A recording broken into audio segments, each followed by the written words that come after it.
Hello friends, आज मैं आपको घटना चक्र सीरीज़ का समास टॉपिक करवाने जा रही हूँ। इससे हमारे प्रीवियस ईयर क्वेश्चन क्लियर होते जाएंगे। बीपीएससी में या स्टेट में अगर आप हिंदी से तैयारी कर रहे हैं तो आपके लिए बहुत इंपॉर्टेंट टॉपिक है। समास हर उस एग्ज़ाम में पूछा जाता है जिसमें हिंदी आती है और बीपीएससी का तो इम्पॉर्टेंट ही टॉपिक है। पिछले साल का भी अगर आप क्वेश्चन पेपर देखते हैं जो TRE 2.0 हुआ था, 3-4 क्वेश्चन समास से आए थे। तो आज का पहला क्वेश्चन है हमारा, समास का अर्थ है। समास का अर्थ होता है संक्षेप।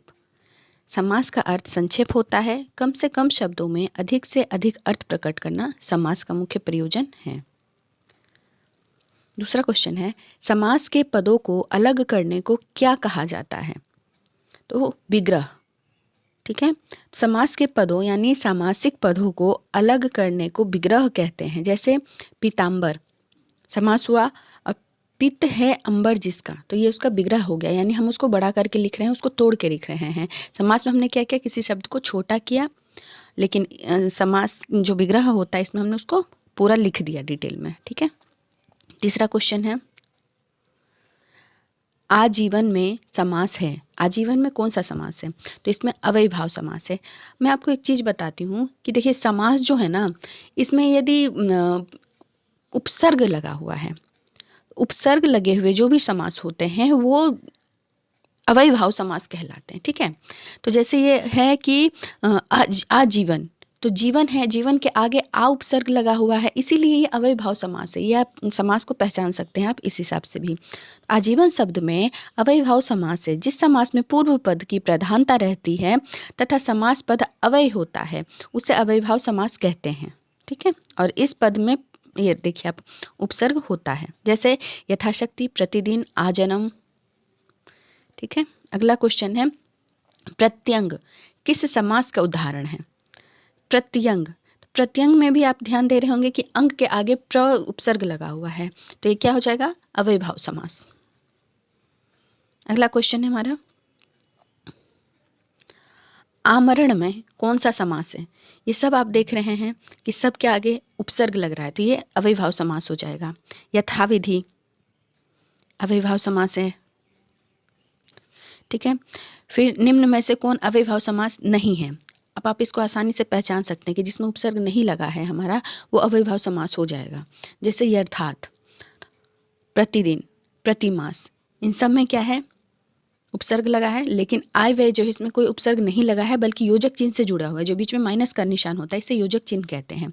तो इसमें अलग क्या हो गया हमारा, जो समास नहीं है अव्ययीभाव, आय और व्यय। ठीक है। अगला क्वेश्चन है क्वेश्चन नंबर 8, अनुरूप में कौन सा समास है? अनुरूप, अनुरूप यानी रूप, उसके आगे अनु उपसर्ग लगा है तो वो अनुरूप बना, तो ये अव्ययीभाव समास। उम्मीद करती हूँ आपको ये समझ आ रहा होगा। यहाँ पे कुछ उदाहरण भी दिए हुए हैं अव्ययीभाव समास के, देख लीजिएगा आप। अगला क्वेश्चन है, आजन्म शब्द में समास है। आजन्म में अव्ययीभाव समास है। यथाशक्ति में कौन सा समास है? तो इसमें भी अव्ययीभावी समास है। सारे प्रीवियस ईयर क्वेश्चंस है। प्रतिदिन में समास है, प्रतिदिन में भी अव्ययीभाव समास है। दिन के आगे प्रति उपसर्ग लगा है। अगला क्वेश्चन है हमारा 12 नंबर, भीष्म पितामह ने आजीवन शादी ना करने का प्रण लिया था, रेखांकित शब्द में समास होगा। आजीवन यानी जीवन के आगे आ लगा है, अव्ययीभाव समास। ठीक है। अगला क्वेश्चन है, यथासंभव में कौन सा समास है? तो यथासंभव में अव्ययीभाव समास है। प्रतिमान में समास है, तो प्रतिमान में कौन सा समास है? अव्ययीभाव समास है। रातों रात में कौन सा समास है? तो रातों रात में भी अव्ययीभाव समास है। देखिए, इसमें रातों रात में उपसर्ग नहीं लगा है, लेकिन एक ही शब्द 2 बार आया है। जब एक ही शब्द की आवर्ती होती है या उपसर्ग होता है, इन दोनों ही कंडीशन में समास जो है हमारा अव्ययीभाव समास होता है। ठीक है। तो यहाँ रातों रात में रात को 2 बार बताया गया है, तो रातों रात यानी रात ही रात में अव्ययीभाव समास है। जिस समास का प्रथम पद अव्यय हो या कोई उपसर्ग हो अथवा पुनरुक्ति सूचक हो, वहां पर अव्ययीभाव समास होता है। अगला क्वेश्चन है हमारा, अव्ययीभाव समास का उदाहरण है। तो इसका है पल पल। क्यों? क्योंकि यहाँ पे एक ही शब्द को 2 बार इस्तेमाल किया गया है। अगला क्वेश्चन है सरासर में कौन सा समास है? तो सरासर में फिर अव्ययभाव समास ही है। चक्रपाणि दर्शनार्थ पद में मान्य समास कौन सा है? इसमें भी अव्ययभाव समास है।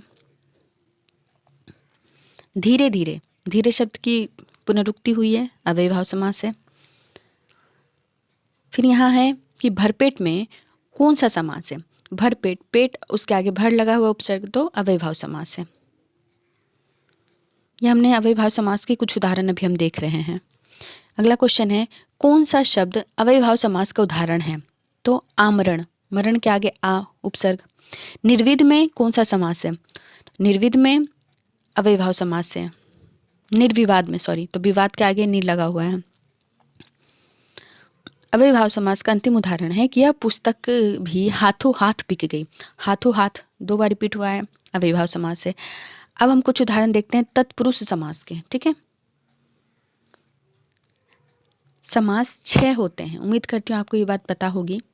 ठीक है, अव्ययभाव समास, तत्पुरुष समास, द्विगु समास, द्वंद्व समास। ठीक है,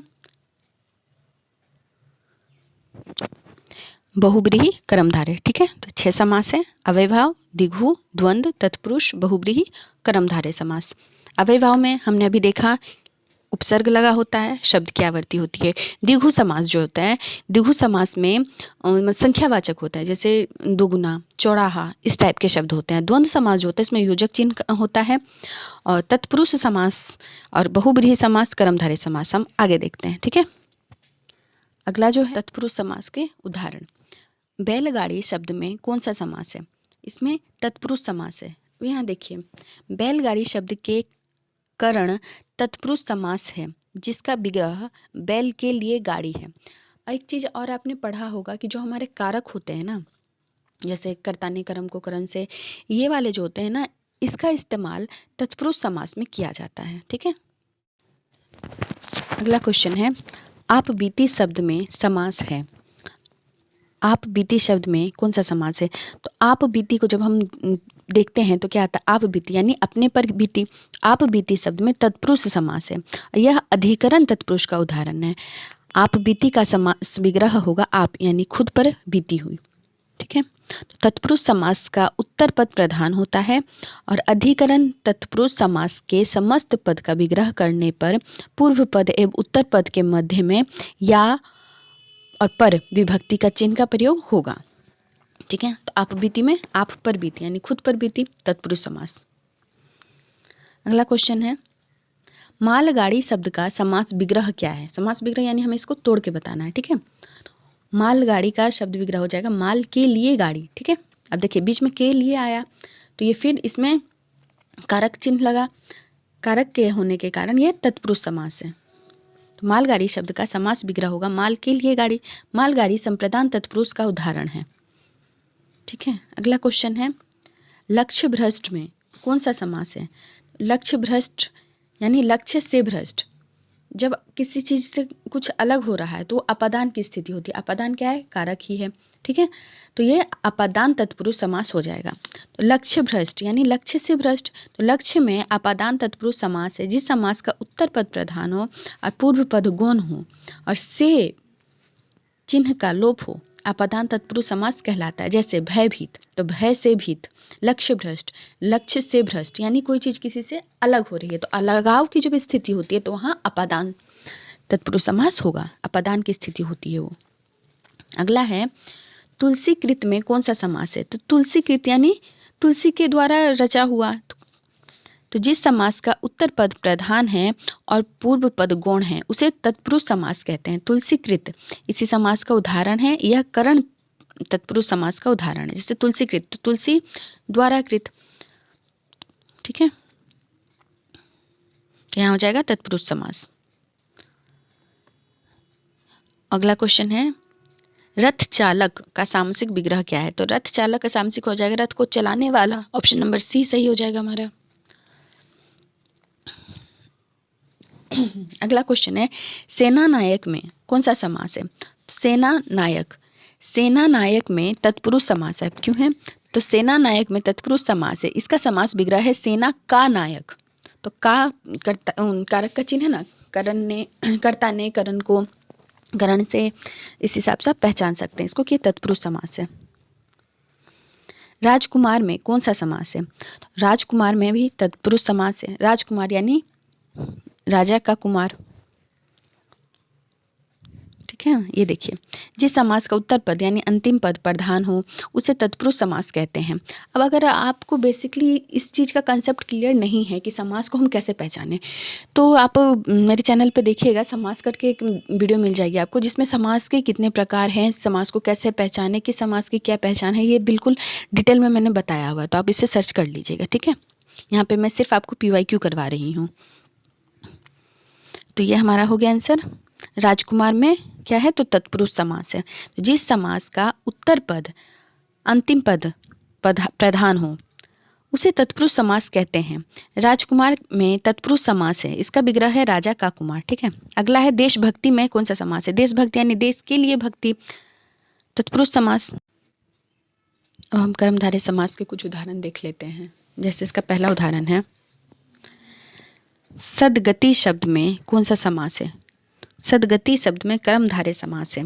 सदगति मरने के बाद अच्छे लोक में जाना, यह कर्मधारय समास है। इसमें पूर्व पद एवं उत्तर पद के मध्य विशेषण और विशेष्य अथवा उपमेय या उपमान संबंध पाया जाता है, ठीक है। यह सद विशेषण एवं गति जो है वो विशेष्य है। कर्मधारय समास में मेनली ये होता है कि विशेषता बताई जाती है किसी भी चीज की, ठीक है। अगला क्वेश्चन है हमारा, परमेश्वर में कौन सा समास है? तो परमेश्वर यानी परम है जो ईश्वर, ईश्वर की विशेषता बताई जा रही है यहाँ पे, तो ये कर्मधारय समास है। अगला क्वेश्चन है, मृग नयन में कौन सा समास है? मृग नयन यानी मृग के समान नयन, नयन की सुंदरता बताई जा रही है कि नयन कैसे हैं? तो हिरण के समान है, मृग के समान है, ठीक है। तो ये क्या है? कर्मधारय समास। अगला क्वेश्चन है पीताम्बर। पीताम्बर में कौन सा समास है? पीताम्बर में देखिए, ये एक अपवाद के रूप में है। तो पीताम्बर, पीताम्बर को हम ऐसे देख सकते हैं कि कर्मधारय भी है, बहुब्रीहि है। तो इसमें अगर दोनों ऑप्शन है, एक तो दोनों ऑप्शन देगा नहीं, एक ही ऑप्शन देता है। तो कि यहाँ दो ऑप्शन क्यों दिखाया गया? तो पीताम्बर जो है वो भगवान जी को कहा जाता है, गणेश जी को पीताम्बर। तो यहाँ पे एक ये भी आंसर हो गया। दूसरा कर्मधारय यानी पीताम्बर, अंबर जिसका रंग जो है वो पित्त के समान है यानी पीला है, ठीक है। इसीलिए यहाँ पे दोनों ऑप्शन दिया हुआ है। पीताम्बर में कर्मधारय बहुब्रीहि दोनों ही समास है। जब पीताम्बर का विग्रह पित्त है अंबर जो के रूप में किया जाए तो कर्मधारय समास होगा। जब पीताम्बर का विग्रह पित्त है अंबर जिसका अर्थात श्री कृष्ण के रूप में किया जाए तो बहुब्रीहि समास होगा, ठीक है। तो अतः विकल्प C और D दोनों ही सही है। अगला क्वेश्चन है हमारा, चरण कमल में कौन सा समास है? तो इसमें कर्मधारय समास है। मुखचंद्र शब्द में कौन सा समास है? कर्मधारय। सब में आपने गौर किया होगा कि विशेषता बताई जा रही है, ठीक है। अब हम कुछ द्विगु समास के उदाहरण देख लेते हैं। द्विगु संख्यावाची होते हैं। निम्न वाक्यों में उस विकल्प का चयन कीजिए जो दिए गए समस्त पद के सही द्विगु समास का विकल्प है। तो 3 रंगों का समाहार, ठीक है, यानी जिसमें 3 रंग मिले हुए हैं। तिरंगा, 3 रंगों का समाहार यानी तिरंगा। तिरंगा द्विगु समास का उदाहरण जिसका विग्रह है 3 रंगों का समाहार, ठीक है। अगला क्वेश्चन है हमारा, अठकोना में कौन सा समास है? अठ संख्या का बोध हो रहा है, 8 का बोध हो रहा है इसमें, तो द्विगु समास है। अठकोना शब्द में द्विगु समास से अठकोना का शाब्दिक अर्थ है 8 कोनों वाला होता है, अतः संख्यावाची शब्द होने के कारण यह द्विगु समास है। अगला है सत्सई। सत्सई किस समास का उदाहरण है? सत्सई द्विगु समास है। सत्सई शब्द का समास विग्रह है 700 दोहों का समूह, इसमें द्विगु समास है। अगला है चौराहा। चौराहा का सामासिक विग्रह क्या होगा? तो 4 राहों का समूह, ऑप्शन नंबर C इसका सही है, 4 राहों का समूह चौराहा। शतांश शब्द में निम्नलिखित में से कौन सा समास है? तो इसमें द्विगु समास है। तो जिस समास में पूर्व पद संख्यावाची हो, विशेषण हो और जिसके समस्त पद में समूह का बोध हो उसे द्विगु समास कहते हैं। जैसे शतांश, सत्सई, अष्टभुज, अठवारा, दुधारा, दोपहर, ठीक है। द्वंद्व समास। द्वंद्व समास के कुछ उदाहरण। समास के संदर्भ में इनमें से कौन सा कथन सही है? तो द्वंद्व समास में सभी पद प्रधान होते हैं, ठीक है। अगला है जिस कर्मधारय का पूर्व पद संख्या बोधक हो वह द्विगु कर्मधारय समास कहलाता है।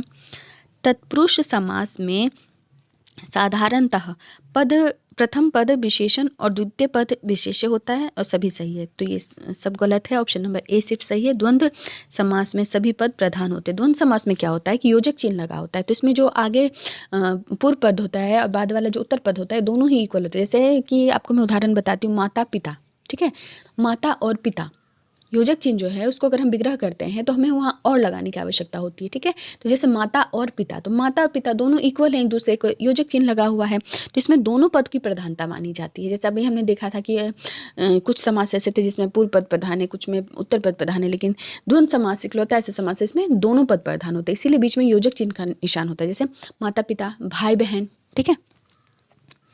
ये देखिए कुछ ऑप्शन भी दिया हुआ है यहाँ पे, जैसे अंजल पेड़ पौधे, ठीक। अगला क्वेश्चन है द्विगु समास का उदाहरण क्या है? तो यहाँ पे ऑप्शन दिया है नवग्रह। जिस समास का प्रथम पद संख्यावाची हो, उससे समूह का बोध हो, वह द्विगु समास कहलाता है, ठीक है। तो द्विगु समास का उदाहरण है हमारा द्वंद्व समास का। अगला क्वेश्चन हो गया ये रहा, द्वंद्व समास में कौन सा पद प्रधान होता है? तो मैंने अभी आपको ऊपर बताया था कि द्वंद्व समास में दोनों पद प्रधान होते हैं। द्वंद्व समास में दोनों पद प्रधान होते हैं। यह समास और या अथवा आदि संयोजक शब्दों के लोप कर देने से बनता है, जैसे अंजल, अन्न और जल। अगला क्वेश्चन है हमारा, जिस समास में दोनों खंड समान हो, कोई पद या गौण ना हो, उसे कौन सा समास कहते हैं? तो द्वंद्व समास। क्यों? यहाँ पे क्वेश्चन सिंपल पूछ रहा है कि दोनों शब्द की प्रधानता है। अगला क्वेश्चन है, जिस समास में सभी पदों के बीच और शब्द का लोप रहता है वह समास क्या है? तो वह इतरेतर द्वंद्व समास है। इतना डीपली आपसे नहीं पूछा जाएगा। अगला क्वेश्चन है, निम्नलिखित में द्वंद्व समास कौन सा है? तो देश विदेश। अगर आप देखेंगे तो देखिए यथासंभव, मैंने बताया था उपसर्ग आगे लगा हुआ है तो अव्ययीभाव, तो ये होगा ही नहीं। देशभक्ति, देश के लिए भक्ति, ये तत्पुरुष समास हो जाएगा, ये भी नहीं होगा। पीताम्बर, पीला है अंबर जिसका, तो मैंने अभी देखा था कि बहुब्रीहि समास हो जाएगा कर्मधारय। तो बचा क्या हमारे पास? देश विदेश। देश विदेश इसमें योजक चिन्ह लग जाता है, तो देश और विदेश, ठीक। तो ऐसे हम पहचानेंगे कि ये द्वंद्व समास है। जिस समास के दोनों पद प्रधान हो अथवा विग्रह करने पर और अथवा या एव लगता हो वह द्वंद्व समास कहलाता है। द्वंद्व समास है, इसमें से क्या है? तो ये देख के ही आपको पता चल जाएगा कि नर और नारी के बीच योजक चिन्ह लगा हुआ है, तो नर और नारी इक्वल मानी जाती है, तो ऑप्शन नंबर सी सही हो जाएगा इसका। अगला क्वेश्चन हमारा, जब किसी समास में दोनों पद प्रधान हो तो उसे क्या कहेंगे? द्वंद्व समास। बहुब्रीहि समास के कुछ उदाहरण हैं। निम्नलिखित विकल्पों में से उस विकल्प का चयन करें जो बहुब्रीहि समास के विग्रह का सही विकल्प है। निर्दय, ठीक है, इसका सही आंसर हो गया निर्दय। नहीं है दया जिसमें, अर्थात निर्दय। बहुब्रीहि समास में मेन क्या होता है कि जो हमारे शब्द दिए होते हैं ना, लेकिन अर्थ जो निकलता है वो कोई तीसरा ही निकल जाता है। तो जैसे निर्दय, नी का कोई अर्थ और दय का कोई अर्थ, प्रॉपर ये हमारा अर्थ नहीं निकलेगा। निर्दय का अर्थ हमने तीसरा समझ लिया, यानी जिसको दया नहीं आती वो निर्दय। तो जब कोई अर्थ जो है वो तीसरा ही शब्द निकल जाए उसे बहुब्रीहि समास कहेंगे, ठीक है। इसका अगला उदाहरण है पवनाशक। तो ये क्या है? बहुब्रीहि समास। पवनाशक शब्द में बहुब्रीहि समास है। बहुब्रीहि समास में आए हुए पदों में कोई प्रधानता नहीं होता है, बल्कि पद का अर्थ प्रधान होता है। जैसे पवन प्लस आसन, सर्प, सर्प यानी सांप, सांप को कहा जाता है पवनाशन, ठीक है। अगला क्वेश्चन है,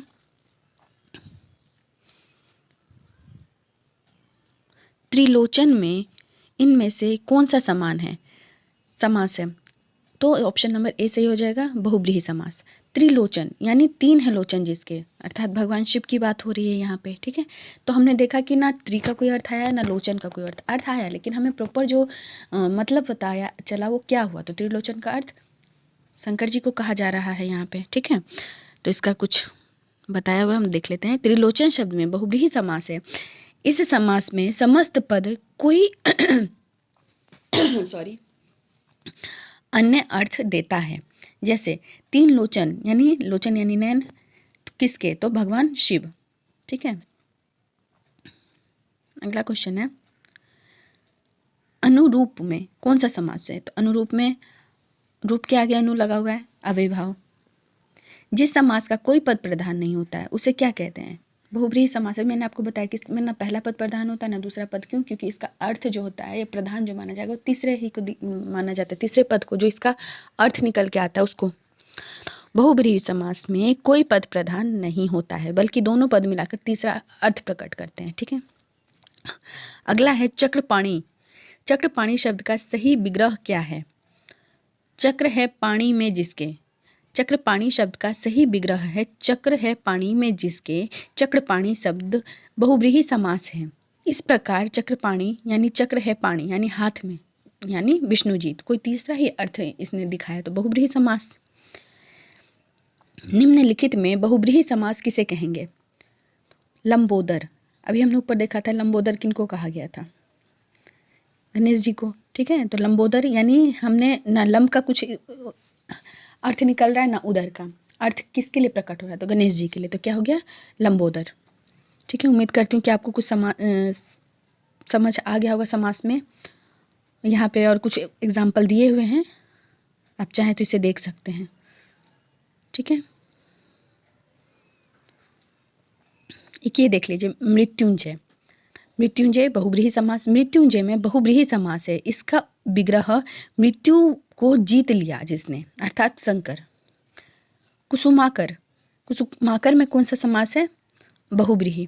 कुसुमाकर का समास विग्रह कुसुमों यानी फूलों का खजाना है, जो अर्थात बसंत को कहते हैं, अतः इसमें बहुब्रीहि समास है। ठीक है, आप इसे देखिएगा। उम्मीद करती हूँ समास आपको समझ आ गया होगा। इसकी बेसिक नॉलेज के लिए आप मेरी समास वाली वीडियो को देख सकते हैं।